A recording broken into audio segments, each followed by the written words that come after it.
আসিয়া মানুষের সাদৃশ্য জন্মিয়াছে, আমাদের পাপের জন্য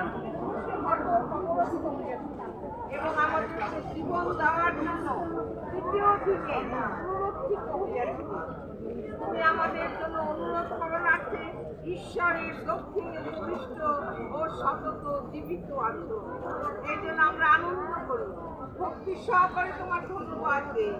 হে পবিত্র আত্মা, আমরা নম্রভাবে তোমার নামের প্রশংসা করি। তুমি পিতা ঈশ্বর হইতে আগত হইয়া মণ্ডলীতে বসবাস করিয়া আমাদেরকে স্বর্গীয় সহযোগিতা দান করিতেছ। তুমি সত্যের বিশ্বাসের হৃদয়ে অবস্থান করিয়া খ্রিস্টীয় জীবনযাপন করিতে আমাদেরকে শক্তি দিতেছ। এই জন্য আমরা আনন্দ করি ও ভক্তি সহকারে তোমাকে ধন্যবাদ দিই।